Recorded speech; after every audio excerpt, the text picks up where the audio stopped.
देखिए, संपत्ति का ये कानून अगर आप नहीं जान रहे हैं पैतृक संपत्ति का, तो आप भी ये जरूर जान लें, अगर कोई भी पैतृक संपत्ति है ना, यानी पूर्वज से प्राप्त संपत्ति है, खतियानी जमीन है, और उस खतियानी जमीन से जो भी इनकम आता है, जो भी पैसा आता है, अब उस पैसा से कोई व्यक्ति मान लेते हैं रोजगार कर लिया, उस पैसा से कोई व्यक्ति मान लेते हैं ठीक है पिता ही ऐसा किए, जमीन ही खरीद लिए, तो वो क्या कहलाएगा? पैतृक संपत्ति से कमाई किए या अन्य तरीके से कमाई किए, अगर उसकी कमाई से, उसको बेचकर तो नहीं खरीदे, उसकी कमाई से अगर पिता संपत्ति खरीदते हैं तो उनका वो अर्जित संपत्ति होगा। इसलिए कि वो ठीक है, जो भी इनकम का सोर्स है वो इनकम के सोर्स से और उसी पैसे से उन्होंने संपत्ति को खरीदा। उन्होंने अगर संपत्ति, कोई ऐसा संपत्ति जो कि वो बेच देते, जो पैतृक संपत्ति है, और फिर संपत्ति खरीदते, तो फिर भी दस्तावेज में वो उनका अर्जित संपत्ति होता, लेकिन अगर कानूनी तौर पे आप इसको साबित करते तो फिर आप उस पे दावा भी कर सकते हैं। लेकिन अगर कोई अन्य सोर्स से ऐसा किया गया है, अन्य कोई आय का सोर्स है, उससे वो संपत्ति पिता के द्वारा खरीदा हुआ है, तो वो उनका अर्जित संपत्ति होगा। आप उन पर दावा नहीं कर सकते कि हमको उसमें भी शेयर चाहिए, उसमें भी अधिकार चाहिए। इसलिए नहीं कर सकते हैं कि वो जो संपत्ति खरीदे हैं वो उसी के कमाई से खरीदे हैं, या मान लेते हैं उनका कोई जॉब है, वो कहीं नौकरी कर रहे हैं, तो उस कमाई से, उस पैसे से वो खरीदे हैं, तो वो संपत्ति जो है एक तरह से उनके आय से, तो इसीलिए वो संपत्ति अर्जित कहलाएगा। सवाल है कि सर मैं आपका वीडियो से बहुत सी जानकारी हो गई है, मेरा आपसे एक सवाल है कि यदि मेरे पिता पैतृक संपत्ति की आय से कोई संपत्ति खरीदी है तो वो संपत्ति उनके सारे वारिसों को मिलेगी, वो चाहे तो किसी एक लड़के को दे सकते हैं। तो देखें, वो उनका जो आय से संपत्ति है तो अर्जित संपत्ति है, और वो चाहेंगे अगर किसी को वसीयत कर दें या किसी को रजिस्ट्री कर दें तो किसी एक को कर सकते हैं, और इसीलिए कि वो संपत्ति उनका खरीदा हुआ संपत्ति है, वो उनका जो है एक तरह से अर्जित संपत्ति है। अगला सवाल है कि सर मैंने एक जमीन खरीदा और सेलर का एक बेटा एप्लीकेशन डाल दिया, तो इसका मोटेशन होगा क्या? Please reply. देखें, अगर आपने जमीन को खरीदा और जमीन का जो विक्रेता है उसी के नाम से तो बिल्कुल उसका मोटेशन होगा, कोई दिक्कत नहीं होगा। अब सेलर का अगर बेटा एप्लीकेशन डाला है तो ठीक है, बेटा हकदार है, ऐसा नहीं कि उस संपत्ति में बेटा रोक नहीं लगा सकता है। अगर पिता बेच रहे हैं और संपत्ति पैतृक है ना, तो बेटा उस पर रोक लगा सकता है। तो लेकिन यहाँ मोटेशन पर रोक लगाने से रोक जो है वो नहीं लगेगा, इसीलिए कि मोटेशन पर रोक तभी लग सकता है जब उसका भी उस संपत्ति में नाम दर्ज है। नाम यहाँ पर पिता का दर्ज है, दादा का दर्ज है, तो इसीलिए यहाँ पर वो मोटेशन में अगर आवेदन भी लगा दिया है तो दिक्कत नहीं होगा। रही बात हक प्राप्त का, तो कानूनी रूप से वो हक जो है प्राप्त कर सकता है, इसीलिए कि पैतृक संपत्ति है तो पिता भी एक हिस्सेदार है और बेटा भी एक हिस्सेदार है। अगला सवाल है कि मैंने एक जमीन लिया था 10 साल पहले ही, अब उसका खाता नंबर गलत दिखा रहा है और बेचने वाला सही करने को तैयार नहीं है। सर अगर सिविल कोर्ट में केस फाइल करते हैं तो कितने महीने में सही होगा? देखिए, 10 साल पहले आप अगर खरीदे हैं, उसका खाता नंबर जो है वो गलत है। अगर उस जमीन का दाखिल खारिज हो गया है ना, जिसे दाखिल खारिज जो है वो अगर आप करवा लिए हैं, तो खाता नंबर अगर गलत है, प्लॉट नंबर सही है, तो दिक्कत नहीं होगा उससे। यानी रही बात कोर्ट में, तो कोर्ट में आप केस फाइल करेंगे कि वो रजिस्ट्री का जो है किसी कारणवश जो है वो खाता नंबर गलत हुआ है और प्लॉट नंबर सही है, उसका चौहद्दी जो दिया हुआ मेंशन है वो सही है, तो पोजीशन जो मेंशन किया गया वो सारा कुछ सही है, तो उस केस में जो है यहाँ पर अब जो एक तरह से विक्रेता है उसको नोटिस जाएगा, उससे पूछा जाएगा कि संपत्ति इसी खाता का बेचा गया, यही पोजीशन दिया। एक मिस्टेक जो है वो ऐसा तो नहीं कोई कह सकता नहीं खाता सही है और बाकी सारा गलत है, कि 5 मिस्टेक हुआ वो ठीक है और एक वो खाता नंबर गलत है। तो इसीलिए यहाँ पर जो है आप आसानी से इसका सुधार करवा पाएंगे, कोई दिक्कत नहीं होगा आपको।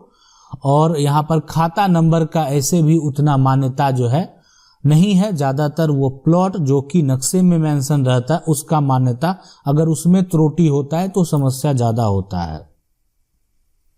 अगला सवाल है कि सर हमने जमीन लिया ब्रोकर से, मालिक रजिस्ट्री भी किया लेकिन खाता में जमीन नहीं है, दाखिल खारिज नहीं हो रहा है, इसके लिए क्या करें? सबसे पहले आप क्या करें कि उस रजिस्ट्री के लिए को लेकर एसडीएम कोर्ट में एक आवेदन करें कि आपके साथ ऐसा ऐसा किया गया है, उस खाता में जमीन नहीं है, और सबसे पहले जो प्लॉट नंबर आपको दिया गया है वो किसके खाते में है। ठीक है, अभी एक प्रक्रिया आपको करना है, हो सकता है कि पूरा सॉल्यूशन आपको निकल भी जाए या ना भी निकले, लेकिन आपको एक प्रक्रिया करना है कि ये पता लगाना है कि जो खाते से आप जमीन लिए हैं, है ना, यानी जो प्लॉट आप खरीदे हैं उसका जो नंबर है, मान लेते हैं जो जमीन होगा आपका उसका जो उसका नंबर नक्शे पे दिया होगा वो किस खाते में आता है। अगर कोई अन्य खाते में आता है तो वो किसके नाम से है, विक्रेता का है या नहीं है, जो भी कारण हो।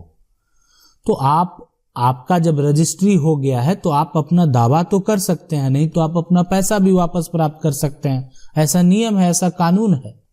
अगर यहां से आपका सॉल्यूशन हल नहीं निकलता है तो उसके बाद आप जो है सिविल कोर्ट जाएंगे और सिविल कोर्ट में आप जो है केस फाइल करेंगे। अगला सवाल है कि सर जो आदमी सरकारी रास्ता से निकलने नहीं दे रहा है तो क्या करे? आदमी बहुत जो है दबंग है, हमें एसडीएम, डीएम, एसपी जो है डीजीपी आयोग को शिकायत कर दी है पर कुछ नहीं मिला, जो है उसके खिलाफ जो है आप क्या करें, सिविल कोर्ट में ही केस फाइल कर दें। अगर कोई निराकरण नहीं निकल रहा है ना तो आपको यही करना, उसको नोटिस कर दें।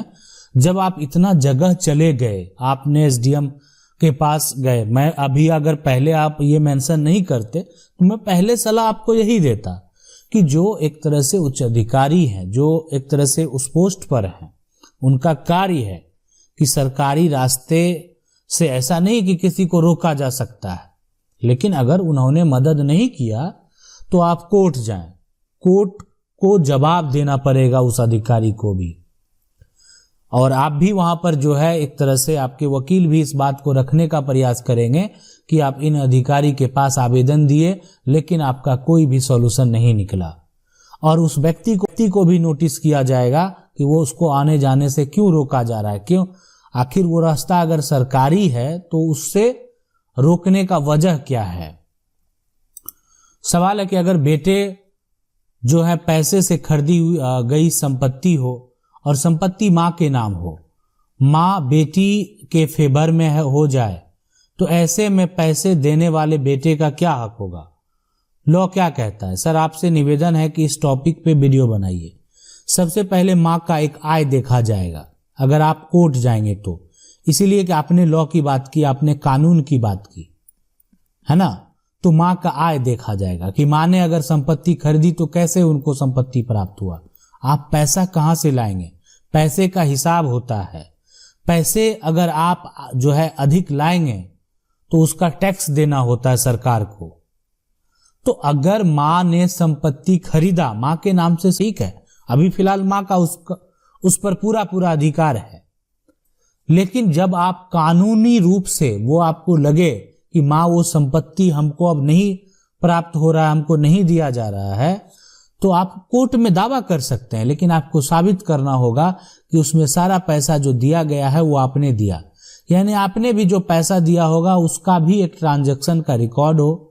आपने अगर कैश पैसा दिया तो उसका एक प्रूफ हो जिसको देकर आप साबित कर सकें कि आपने सारा पैसा दिया। अगर आप ये साबित करने में सक्षम होंगे तभी आप उस पर अधिकार का दावा कर सकते हैं, अन्यथा आप अधिकार से वंचित भी हो सकते हैं।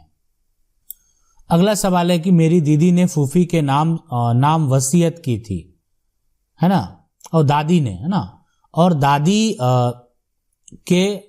दादी ने कैंसिल भी कर दी, वो घर से नहीं निकल रही तो हम क्या करें जो ना, उसके बाद पुलिस भी कुछ नहीं कर रही है। देखें, अगर वसीयत एक तरह से किया गया था और वसीयत को कैंसिल कर दिया गया तो वसीयत को कैंसिल आसानी से किया जा सकता है। कैंसिल करने के बाद जो है आपका अधिकार खत्म हो जाता है अगर कोई भी वसीयत कर दिया। अब रही बात अगर वो रह रही है ना, और संपत्ति है, संपत्ति में अगर बात करें कानूनी अधिकार का, तो ऐसा नहीं है कि उनका कानूनी अधिकार नहीं है। अगर मुस्लिम लॉ के अनुसार भी देखा जाए तो भी उनका जो है कानूनी अधिकार है, लेकिन जो बेटे हैं उस परिवार के, उनके बराबर नहीं है, पुत्र के बराबर हकदार नहीं है, लेकिन कानूनी अधिकार तो है। तो रही बात घर से नहीं निकल रही है तो आप उनको जबरन निकाल भी नहीं सकते हैं। अगर मामला कोर्ट में जाता है तो जो अधिकार है वो आपको देना होगा। अब यहाँ पर समस्या क्या है, घर में किस प्रकार से उनका कैप्चर है, क्या परेशानी है। तो जो समस्या है अगर आप एक तरह से डिटेल में बताने का प्रयास करेंगे तब हम आपको डिटेल में जो है, हाँ, सिर्फ अगर घर से ना निकलने की बात है तो उनका अधिकार कानूनी रूप से अगर बात करें तो है। अगला सवाल है कि सर मेरा जमीन में किसी दूसरे ने अपना छज्जा और विंडो निकाल लिया है, अब वो मेरे को जो है बनाने नहीं दे रहा, हम क्या करें सर। नहीं, देखें, अगर मान लेते हैं विंडो निकाल लिया, छज्जा निकाल लिया, तो आपको उसी समय रोकना चाहिए। लेकिन अगर आपको लगता है कि वो आपका निजी जमीन में सारा कुछ किया गया है तो फिर आपको उसको तोड़ने के लिए कोर्ट का सहारा लेना होगा। इसलिए कि कोर्ट से अब जो व्यक्ति घर बनाया उसका जितना जमीन है, जितना शेयर है, अगर वो उसके पास मौजूद है, आपके साइड में उसका जमीन नहीं है, तो अगर वो निकाल लिया तो ठीक है, एक समझौता अलग चीज है। लेकिन अगर आप ये दावा करते हैं कि वो आपका है, वो अवैध है, तो कानूनी रूप से ही वो अवैध ही माना जाएगा कि किसी के निजी संपत्ति में आप कोई भी निर्माण कार्य नहीं कर सकते हैं। आप अगर करेंगे तो वो गलत करेंगे। अगर वो चाहेगा तो उसको एक तरह से चाहेगा तो जो कानूनी प्रक्रिया है उसके तहत उसको हटवा सकता है, उसको तुड़वा सकता है। आशा करते हैं वीडियो अच्छा लगा होगा। वीडियो को लाइक जरूर कर दें। चैनल को पहली बार देख रहे हैं, सब्सक्राइब करके जो बेल आइकन है उसको जरूर दबा लें। मिलते हैं अगले